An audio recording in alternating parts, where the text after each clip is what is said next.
Attendees are in listen-only mode. Hi, good afternoon. We are just a little bit late. I want to apologize. We're trying to determine, I guess some people got the time wrong, but for those of you that are here, welcome. And we're going to go ahead and get started. Someone could just give a shout out that you can hear me okay. And if so, we can go ahead and get started.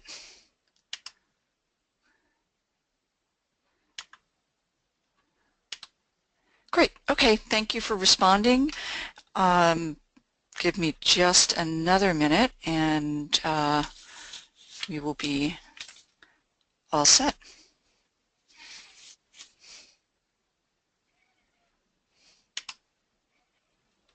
So hi again, welcome. I'm glad you could join me today. And as many of you may know, we are going to be reviewing how to trade stocks on news. And I think it's a particularly relevant topic given today's, well, over the last several months at the very least, it's been a highly news-driven type of environment. And also a go nowhere, unfortunately. The news seems to have frozen a lot of investors, but we're going to do a lot as far as reviewing really what is truly critical, the most important driver of a stock price as it relates to news and so forth. And all of this, of course, is has been developed and is geared toward helping you become a better investor. So let's go ahead and get started. I'd like to begin by providing you a little bit of background as far as who I am. And again, Mary Ellen McGonagle. I'm the founder of MEM Investment Research, and our firm provides a weekly newsletter as well as a monthly sector report.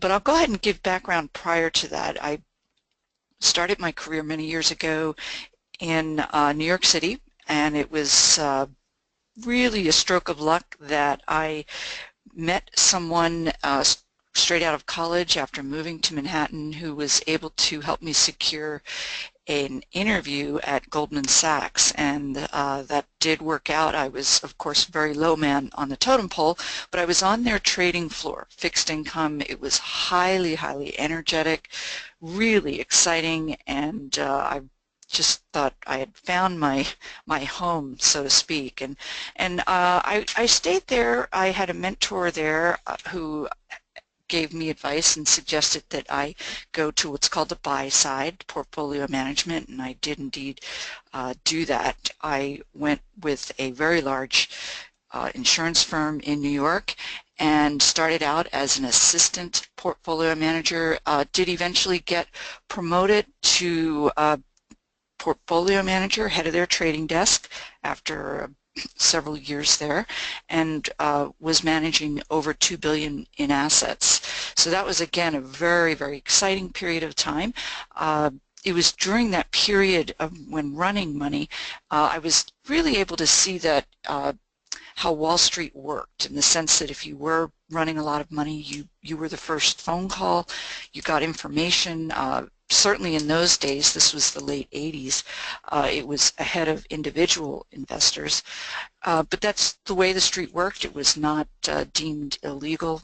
But of course, the SEC did eventually step in, and now individual investors can get that same high-level information at the same time. So really exciting time to be a self-directed investor. So this news that we're going to be speaking about today is information that you can access at the same time as these big money managers. So again, very exciting. So you can you're going to be a lot more nimble than these big money managers, and you can act certainly more quickly and benefit from that knowledge. And I did move on with my then new husband out to the West Coast, and I joined William O'Neill and Company. Again, another very exciting period for me. I was in what was called their institutional marketing, and as such I traveled the world meeting with top portfolio managers and analysts, and really a lot of that was teaching them the O'Neill methodology and advising them on their stocks as far as whether their stocks look poised to outperform, also advising them on the broader markets, and it was for about a 15-year period. So now I do still work with a number of those institutions, but as mentioned, I've broadened out my reach to self-directed, and for me it's been really exciting. It's been not quite a year, but it's added a whole new dimension to my work, and I'm really enjoying the opportunity to share my many years of experience so to help individual investors. And you know, again, it's a great time for you to be in the markets because it's a much more level playing field. And sure, so as mentioned, I am still doing this weekly newsletter as well as a monthly sector report. Our weekly newsletter also has a midweek report that updates investors on the markets and advises them if any stocks look particularly poised to go up or down. So it's even more detailed than the weekly report. So here is a disclaimer. Of course, I'm not going to read the entire thing. I did want to point out, however, that this presentation is for educational purposes only. I'm not going to be recommending any individual buy or sell ideas for any securities. So that is the primary takeaway from this disclaimer. So let's go ahead and review. I will give you an overview of what exactly we will be covering today. And the first item is exactly what news do you buy or sell a stock on? And if I didn't point this out, I wanted to let you know that my many years in the markets, it was studying stocks, studying charts, studying what moved a stock both up and down. So this information that's being given to you today is built upon many, many years of experience. I was in the markets for the '09 bubble, the subsequent crash, the '08-09 banking collapse, subsequent recovery. So I've seen a lot of cycles, a lot of booms and busts, and a lot of it is news-driven, particularly those bigger moves.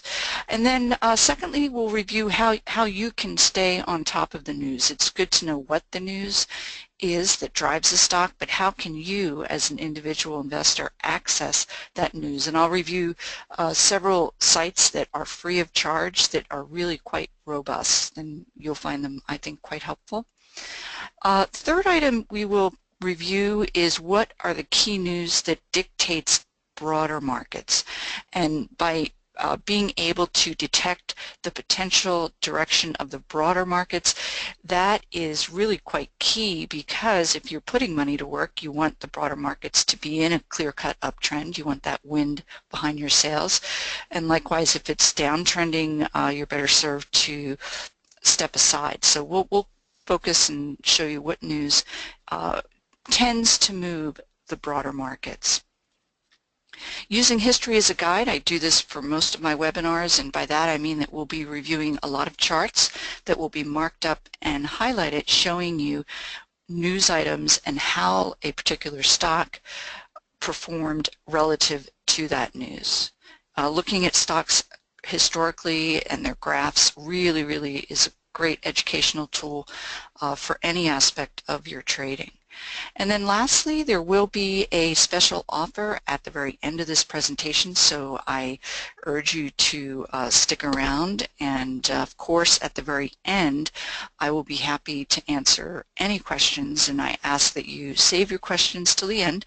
I very well may cover what you are questioning prior to the end. So let's take a look. Now, I mentioned to you that we would be looking at the particular items in the prior slide. And the first one is filtering out the noise. And as many of you know, I'm sure you are actively investing in the markets, there's an awful lot of noise. There's news being released perhaps by the company. There's press releases on any given day, and particularly for the bigger, larger stocks, you can see close to 50 news items on that stock on a daily basis. But really today what I want to do is help you focus on which news are very, very impactful. Which news do you need to pay attention to?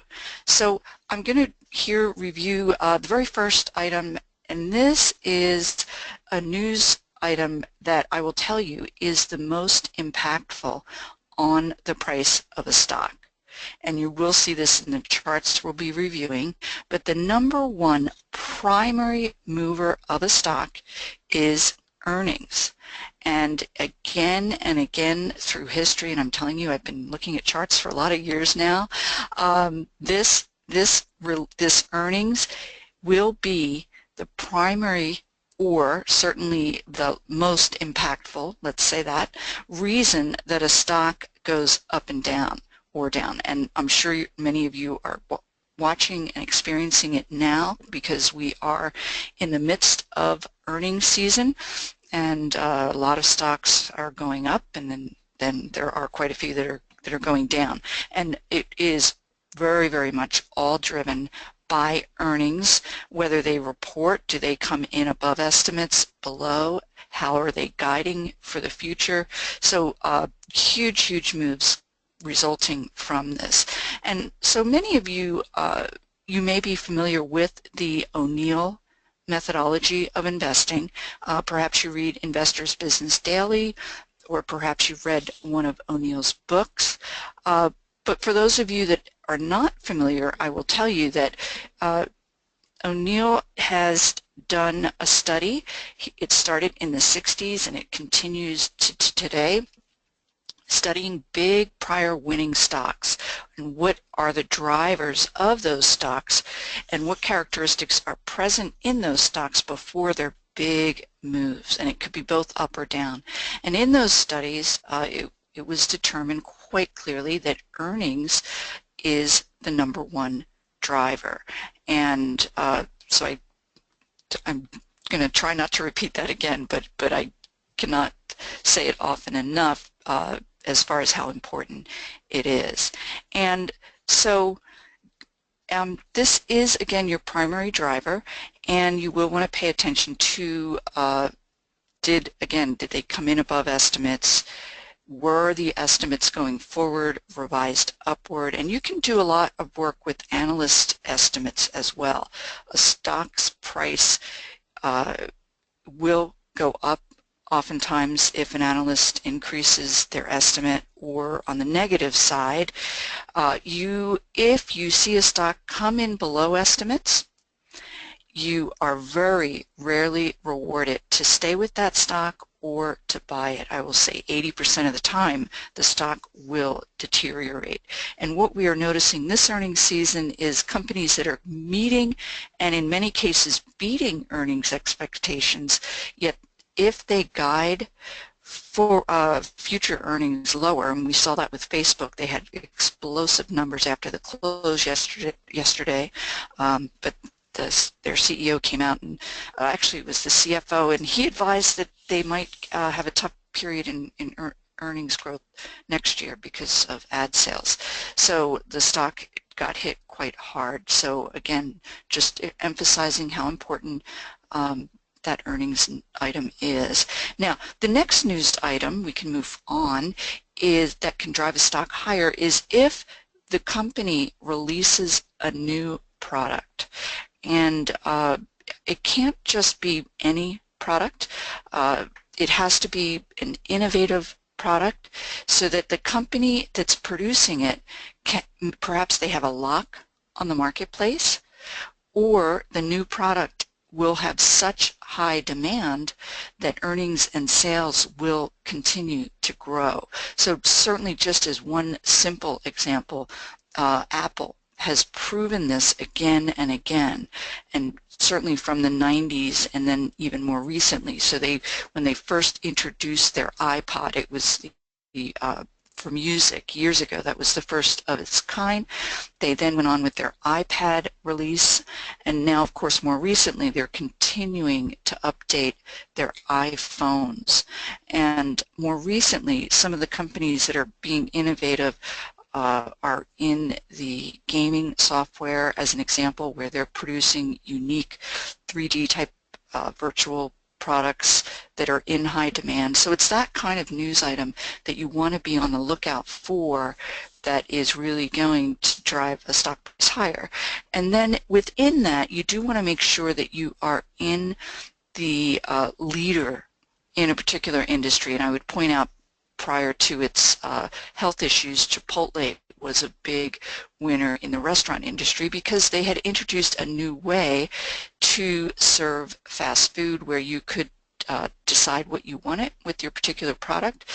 And so within that restaurant industry, they quickly rose to the top. And the way that you can tell if your company is a leader in their given industry is to pay attention to the relative strength of your company that you are reviewing that has come out with very good news relative to its peers. And that stock that has the higher relative strength, and it could be RSI, that is going to be your leader. And the reason I point that out is these leadership stocks go on to really outpace their peers. So you do want to make sure you're in a leadership stock. And the third item, news related, that will impact stocks, of course, are mergers and acquisitions. And I will tell you that last month in October, it was one of the, as far as market cap merger, there were 4 huge mega cap mergers, which was unparalleled. We haven't seen that in a couple of years. And that certainly, when you see companies combine, you'll see big price movements that result from that. Now, generally speaking, I did want to remind you that the stock of the company that is being acquired, generally that is the stock that will rally. And oftentimes the company that is purchasing, their stock will drop. Now, that's not always the case, but I will tell you most times it is.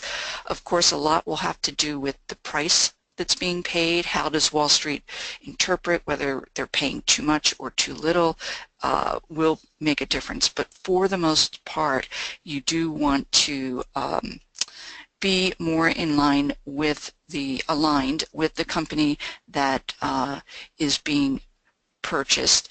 But I will tell you, when that merger takes place, there is again, that generally downward pressure on the purchaser, and when the merger takes place, it generally, that downward pressure lasts for a couple of quarters until the synergies of the combined companies are now in place.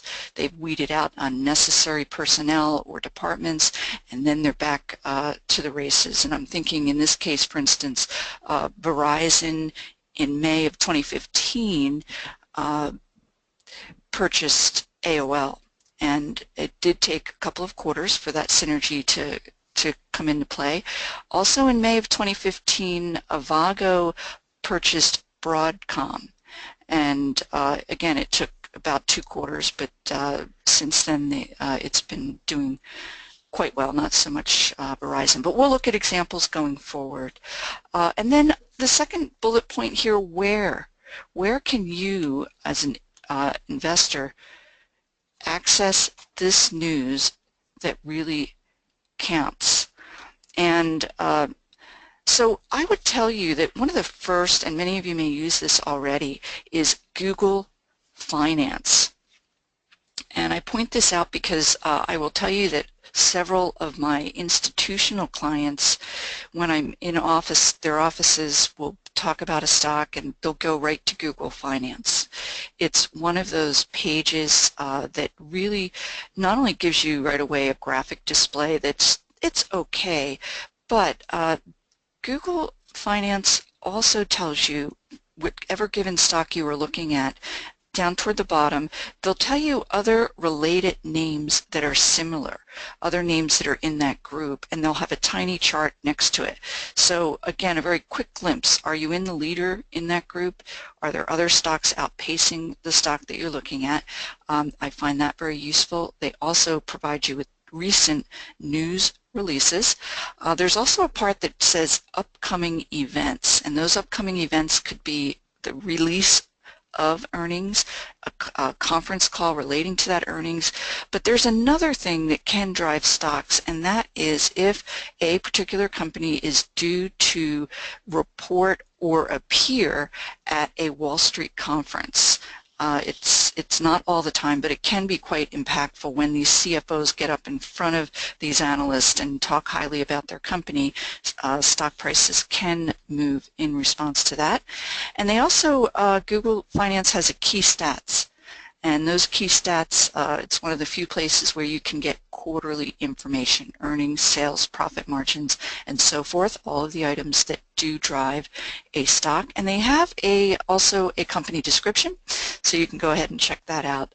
The second source for news that I find very robust is MarketWatch. Of course, they're part of the Wall Street Journal.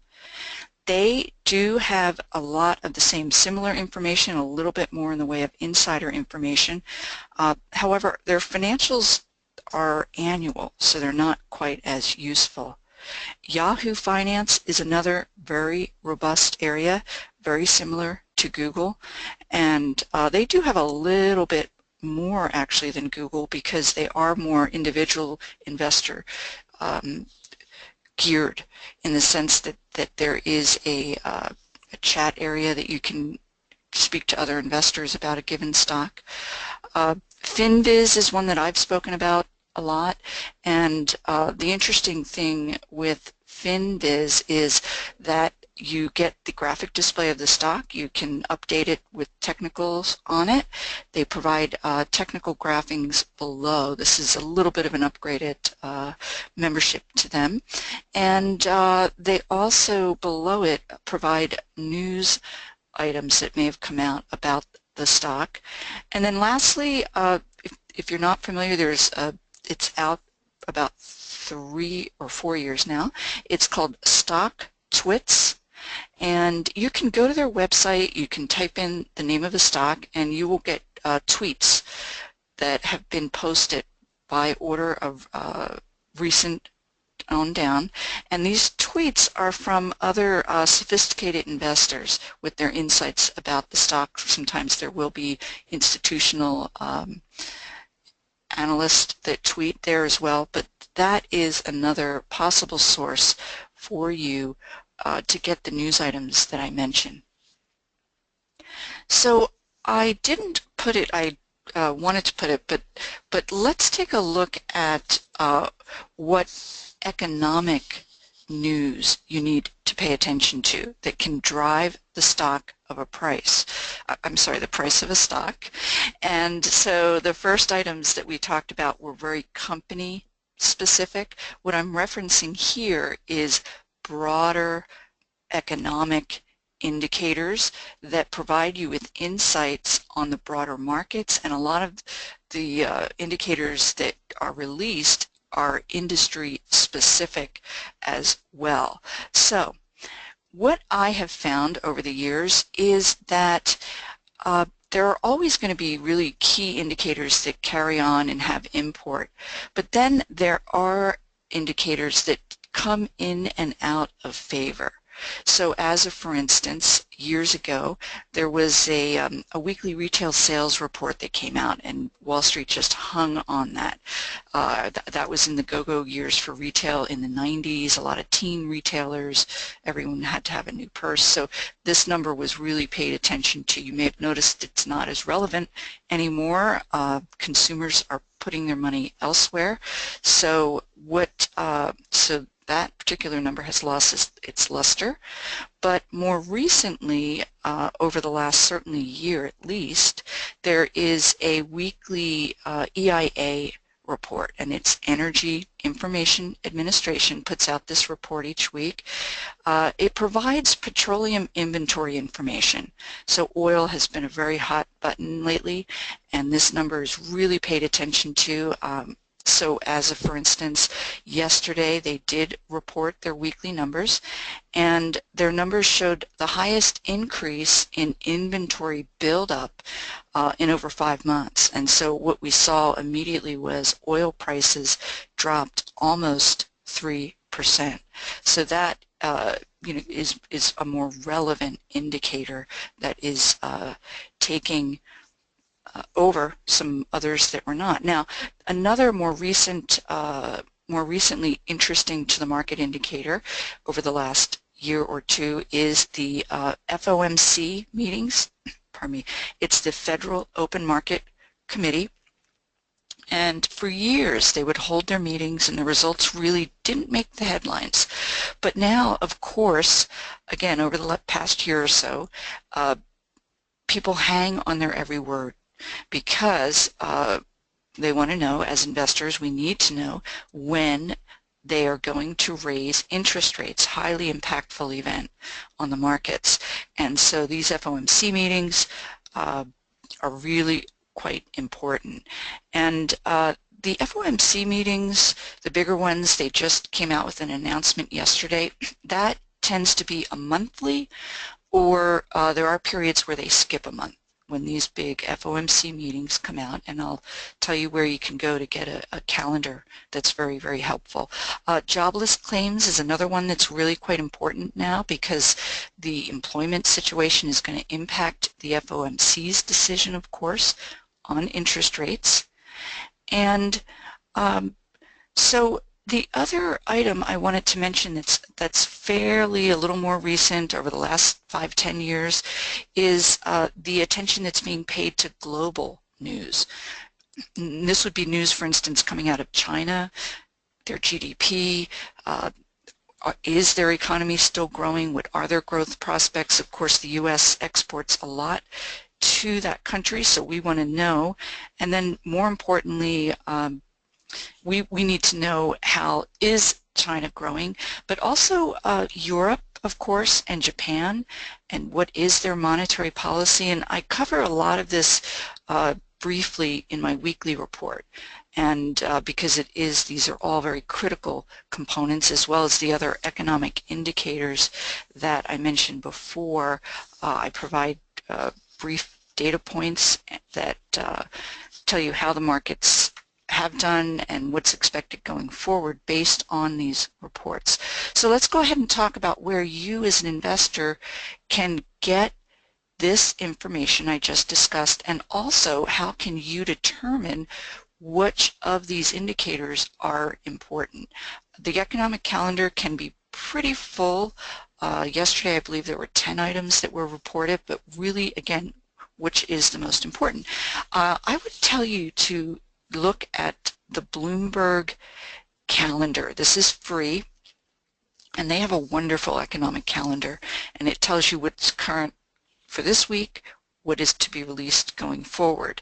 But more importantly, they actually star those items. They have a grid, they have dots and stars, and they'll tell you which items in their estimation are most impactful to the markets. And I think for anyone that's not familiar with looking at economic indicators, this would be a wonderful place to start. And then they also, once the item is released, immediately talk about how that number was relative to what analysts estimated it, and what the impact was to the markets. So again, that's the Bloomberg calendar. Really great resource for the broader economic indicators. So this third item, how important is volume? I'm putting this in, and I mention this in a lot of my webinars. When news comes out relative to a particular stock, you definitely want to pay attention to how it trades on volume. So if the stock goes up on above average volume, that's telling you that investors, particularly institutional investors, are finding that that news, whether it's earnings or product related, is really important and relevant. And it would indicate that the stock very likely will go higher.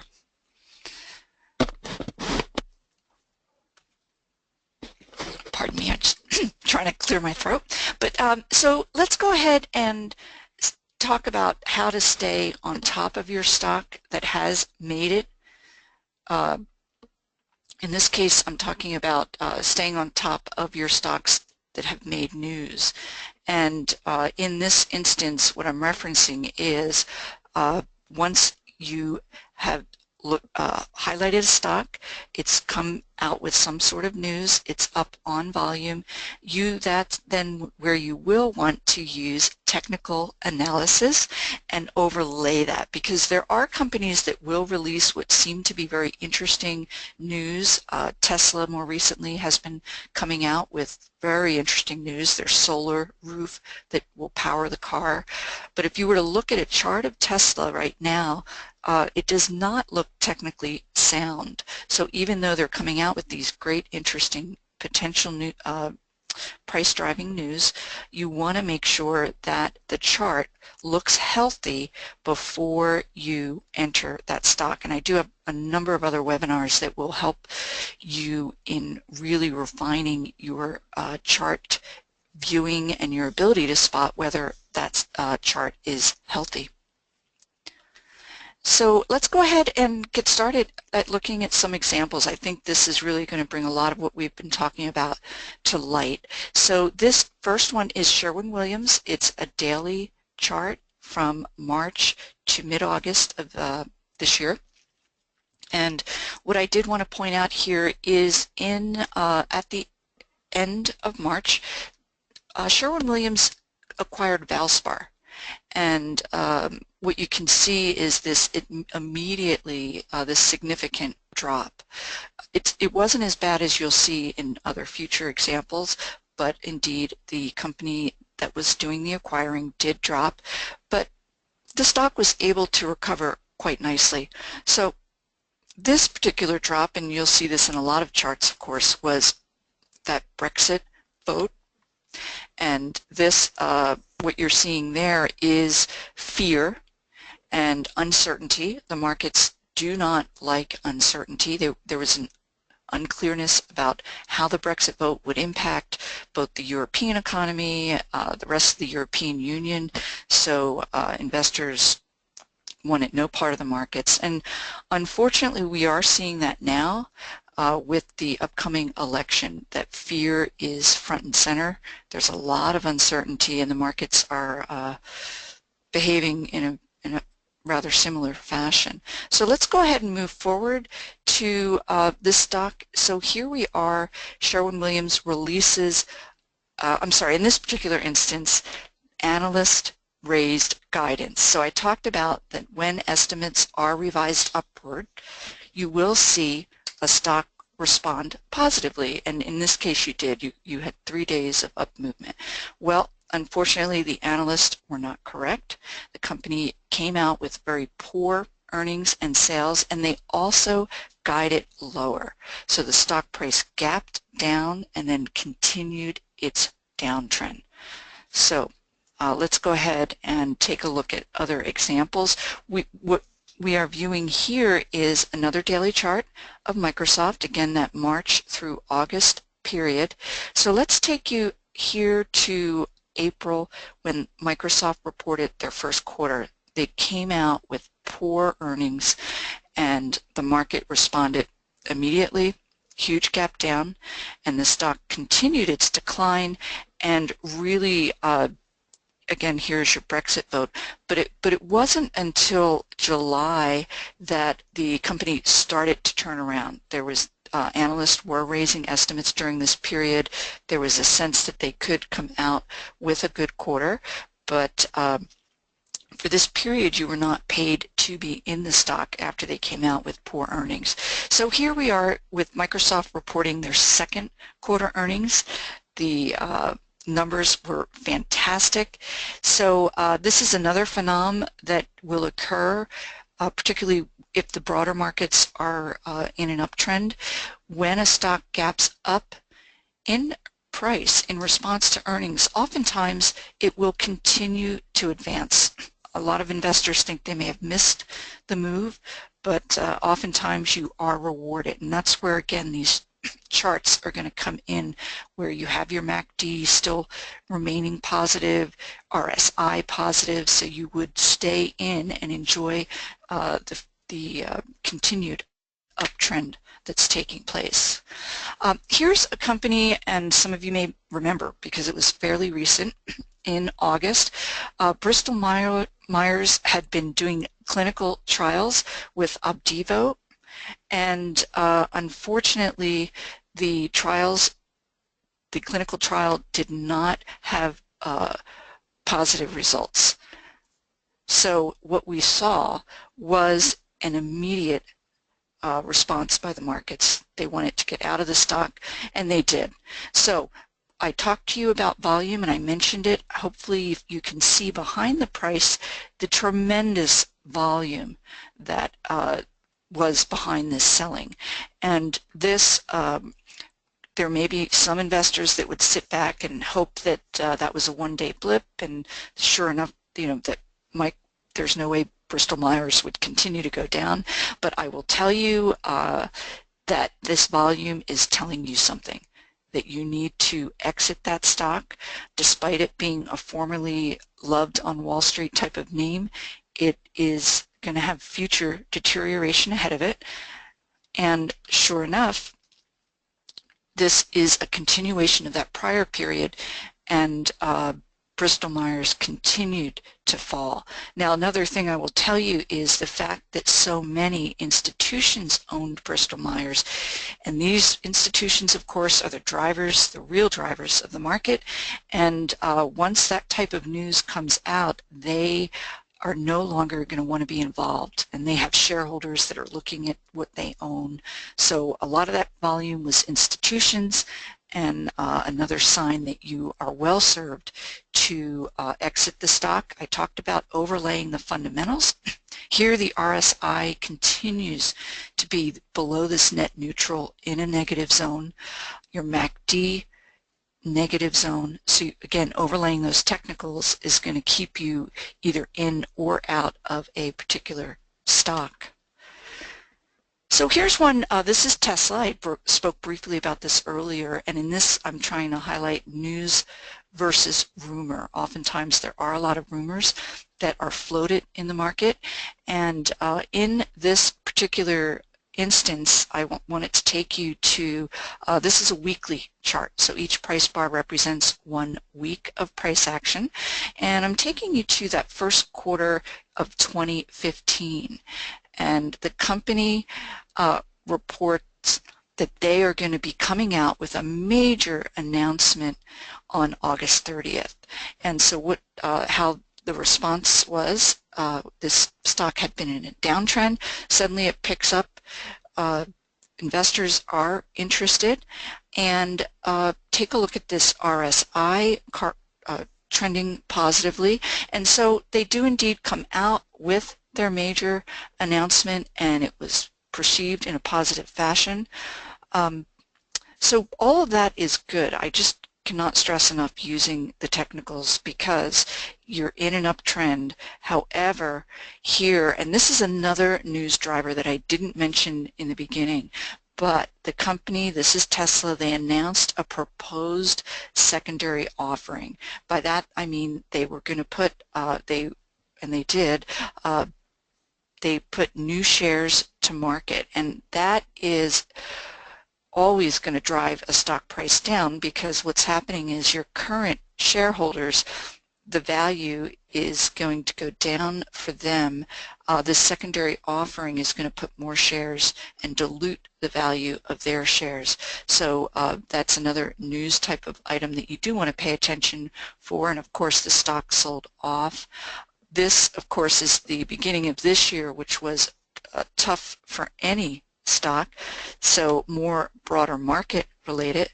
But let's take a look at this reversal here. And in this particular case, Tesla came out and they released earnings that were poor, but they guided higher.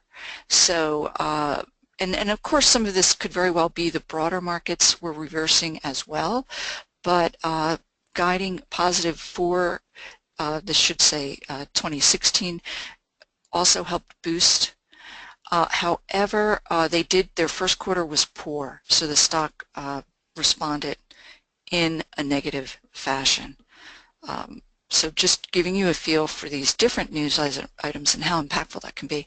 Here's a smaller company. It's care.com, and we're looking at a daily, again, from that March through April period. And so what I wanted to point out to you is here the company reported earnings, and you can see the huge price improvement, the response. Smaller stocks are going to move a lot faster because there are fewer shares available.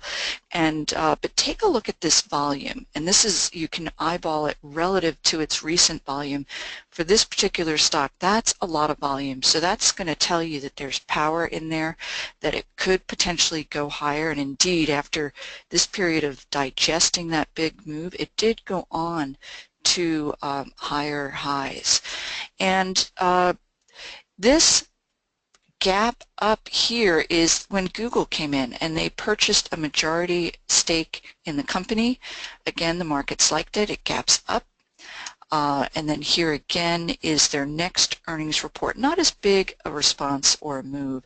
The stock unfortunately appears to be more in a downtrend, but just again highlighting the different news items, whether it is an earnings release or of course a major company coming in and taking a majority stake is going to be another big driver, but all the while paying attention to the technicals. Again, that's going to keep you in or out of a particular stock.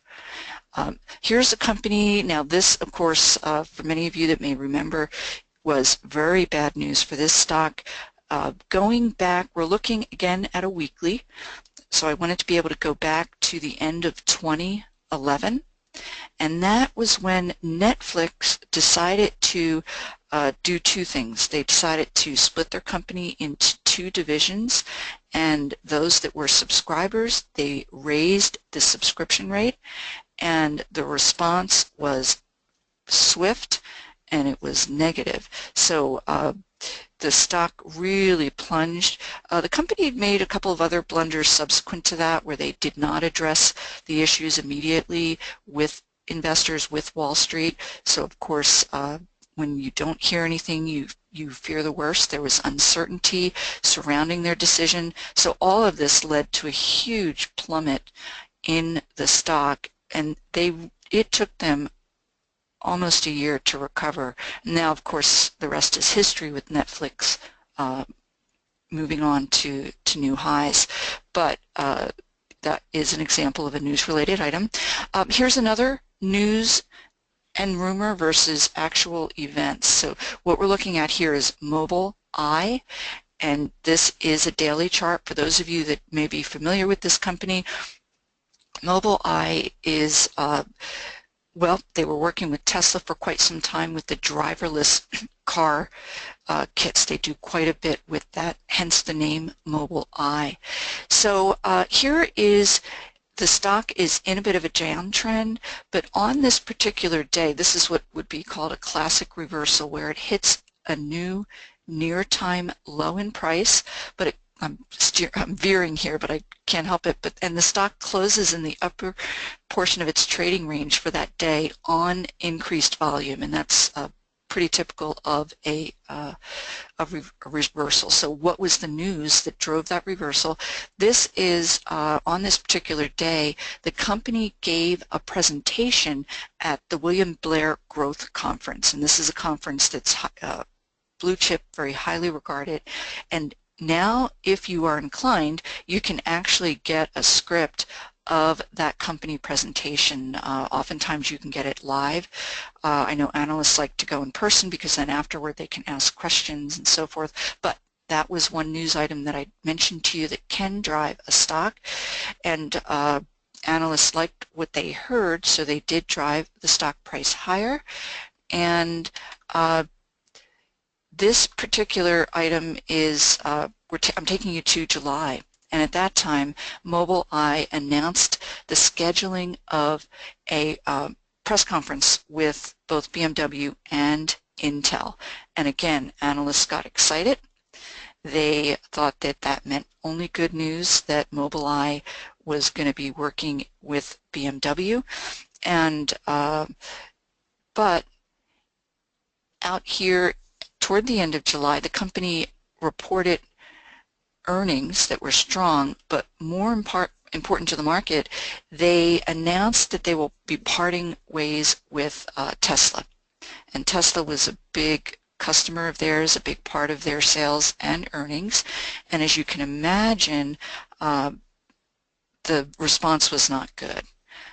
Let me see if I have, but if you were to look at Mobileye now, you can see that it has been in a downtrend, and here we have the most recent chart up until yesterday. So taking it further, you can see that the markets didn't like that Tesla departure of that relationship, and I point out here a couple of more technically related negative moving average crossovers. RSI turns negative, and these are the real drivers that are going to tell you if that downtrend is real or if it looks as if it will continue. So that is another, again, giving you examples of news that can really drive a stock's price. So here is Nvidia. This happens to be a semiconductor company, and it's one of the biggest winners this year. It's just been a wonderful stock, and we're looking at a period from the end of 2015 through June of this year.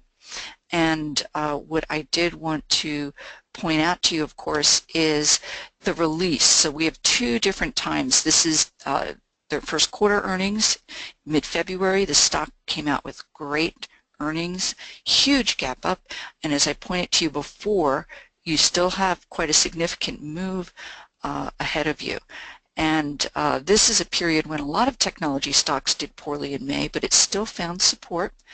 And then in mid-May, another very nice, very healthy, strong earnings and sales report that had the stock gap up and indeed go on to new highs.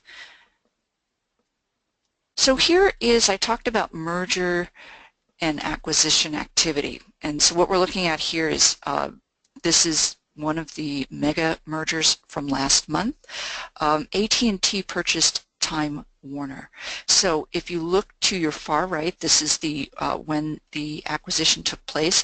Again, you can see that the acquirer, the company acquiring, has a significant drop in price.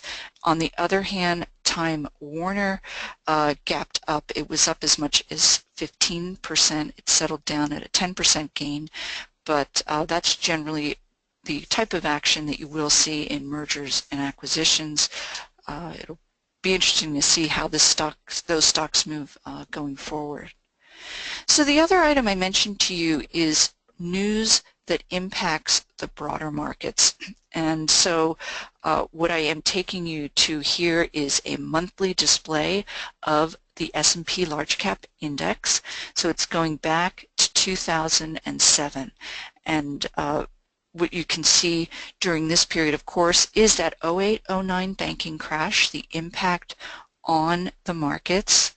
So one of the primary drivers of the markets, both positive and negative, is going to be monetary policy. And so we're right now on the verge of the federal, the FOMC, raising rates. That is monetary policy that is going to have an impact on the markets, no doubt about it. But let's go back again to this 09 period, and this is when the FOMC decided to provide liquidity to the markets, and they made their decision right at this particular point in time. So this is the reversal, and you can see that the markets absolutely embraced it. They liked it. That first round of monetary easing was due to end in 2011. So this is a period of uncertainty. The markets were unclear whether they were going to continue. So of course, as mentioned, the markets don't like uncertainty, so it did drop and waffle a bit here, but they did announce a second round of this monetary easing, and the markets again rejoiced, went up further through into the beginning of, in the middle of 2011. Now this downdraft here was clearly related to a fear of global turmoil. This was a period when after that 08-09 banking collapse, there were a number of countries that were in trouble. Their banking systems, if you think of Greece, Spain, Ireland was in trouble. A lot of them were suffering, and so again, that type of uncertainty brought fear to the markets, and you did see the sell-off subsequent to that. But the markets did recover. The European Union stepped forward, and as did the IMF, stating that they would help these distressed countries. So back uptrend we went. And then here is the third round of monetary easing. So I'm trying to point out that this monetary policy is going to be the single most impactful thing on the broader markets. So let's go ahead and pardon me for this, I just want to make sure that I'm on track with providing you, well, this is a first, but let me just, pardon me, get back to where we were. Now this is highly unusual, but if you can bear with me, I'm going to take us through again in a much faster fashion to get back to where we were, because what I want to do is go ahead and get to the conclusions of this presentation so you can have some takeaways that can help you with your investing. So again, I've mentioned this to you, that trading on news can really be a great way for you to uncover a stock as it begins its move. So again, it could be earnings related, product release related, merger related, but if you are staying on top of these different impactful news items, the stock responds in a positive fashion on volume, you very well could be at the beginning of a long uptrend. Now, of course, you do want the backdrop to be healthy, the broader markets to also be in an uptrend, and then also I mentioned the technical overlay needs to be positive.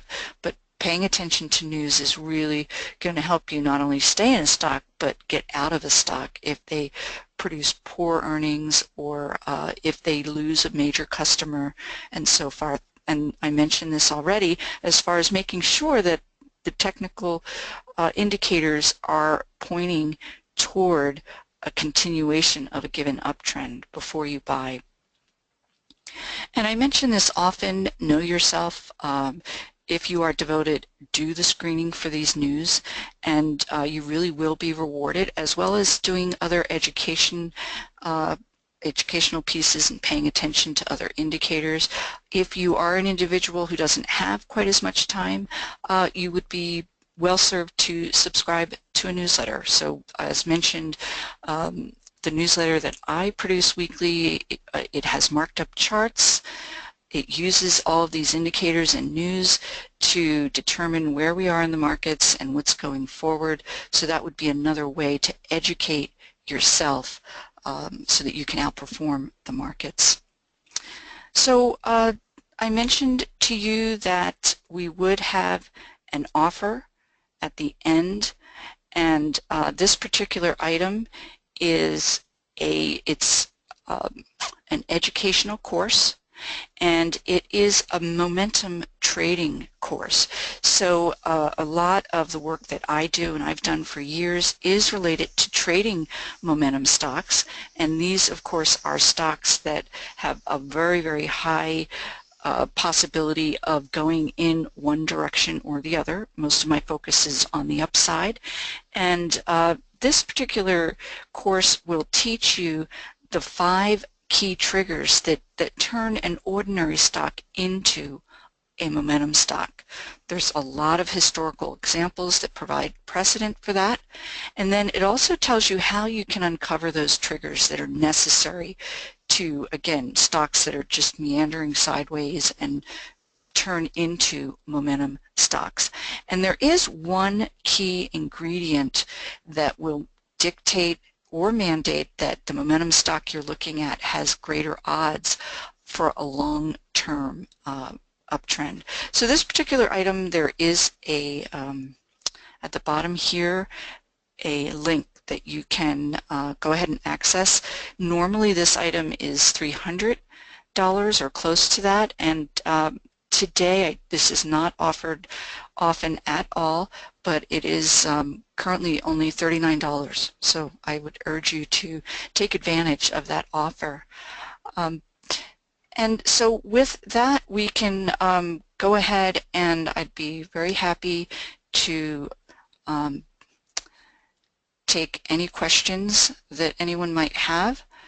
And I do have a couple of questions, and darn it. So I guess someone was asking, what news feeds do I recommend that you can filter on keywords? And that's actually a very good question that I will have to think about. I'm trying to think which one, because actually the best way to do that, and I mentioned this briefly, is with FinBiz, where you can type in a stock ticker symbol, and Yahoo, very, very similar, and they will provide you with all of the news for that stock. And I think I know what you're asking, though. You're asking for maybe a particular technology or a buzzword, and I only know of professional platforms that offer that. If anyone else out there, maybe you can throw in if you were familiar, and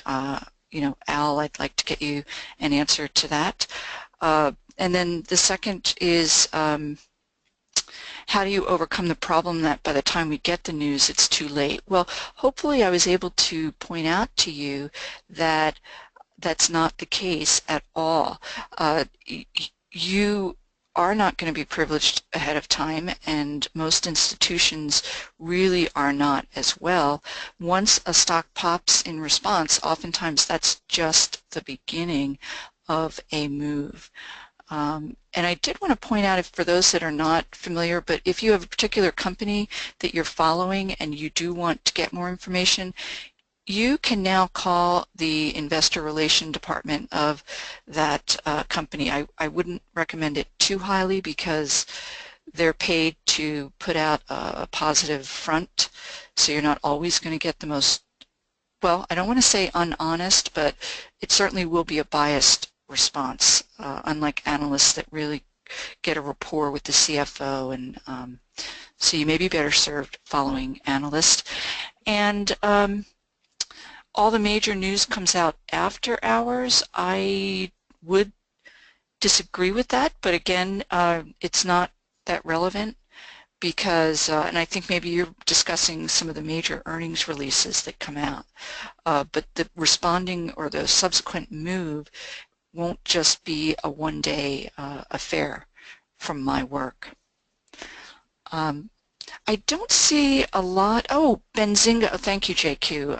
Benzinga is seemingly a company, a source of providing you with information if you were to put in a keyword. I'm hoping that I'm reading that properly. So that would be BENZINGA. And Akbar, you're asking what happened to Mobileye right after February 22nd, and I'd have to go back to read or see, because that company had a couple of things going on where they pre-announced a news item, they announced with BMW and Intel, and then of course Tesla moved. I'm not quite sure of the precise timing, but you will get a copy of this webinar, and if you are inclined, you can very easily re-access that slide, and it is earmarked which item occurred at which time. And I don't see any more questions. I'll stay on for another minute or two if anyone else has any further questions. Oh, okay.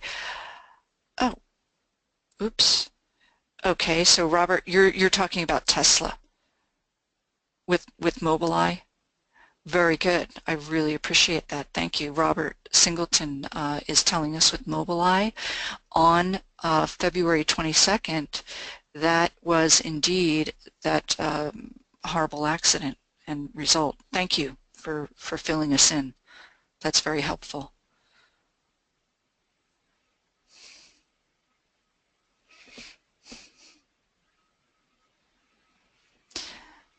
And Pak wanted to know, why do I use 10 and 40?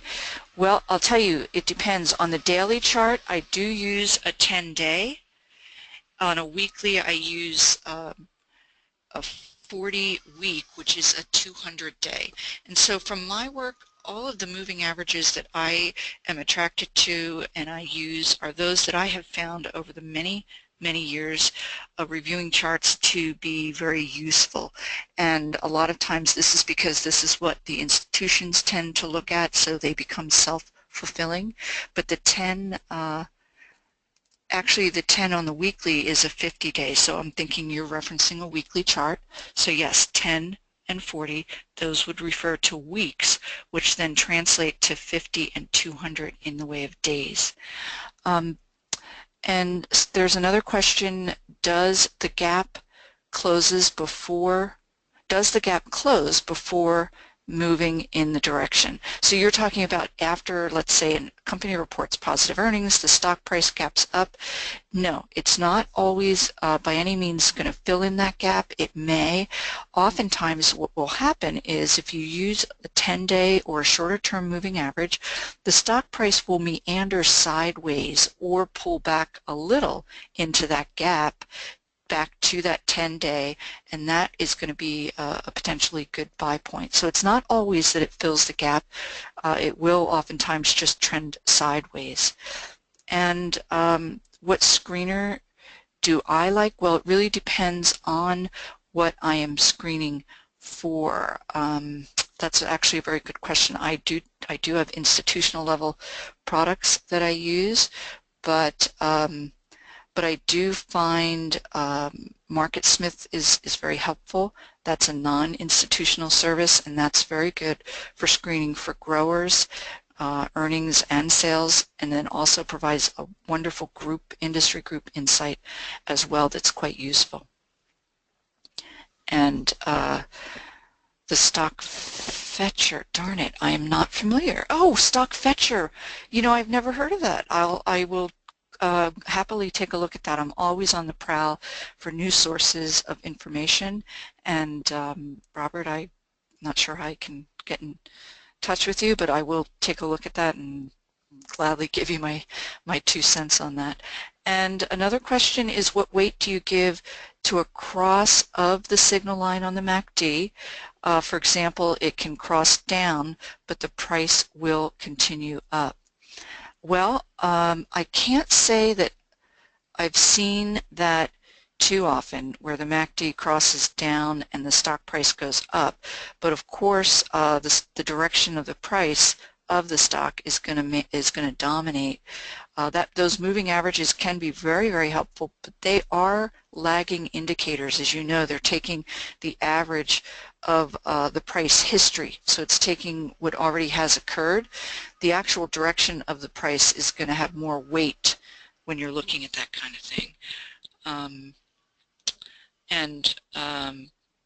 Robert is, I guess, referencing stock fetcher, that it's cheap and it's very robust. So I guess we all should take a look at that. Oh, super. Okay, Robert, thank you. He's providing a little more information on that service, and I look forward to taking a look at it. Very good. Oh my gosh, another person signs in and also gives thumbs up to StockFetcher. I can't wait to end this and take a look at it. But super. Yeah, again, always on the lookout for services that you want it to be easy, non-complicated, and it has to speak to your way of investing, of course. So I look forward to taking a peek at that. So I think we're winding down to the end. Again, for those of you that may have missed the beginning, you will be receiving a copy of this, and I do hope you take advantage of this very special website offer. And I will sign off for now, but keep this screen live if you want to access that link to the Momentum Trading course that is available to you for today. And thank you all for attending.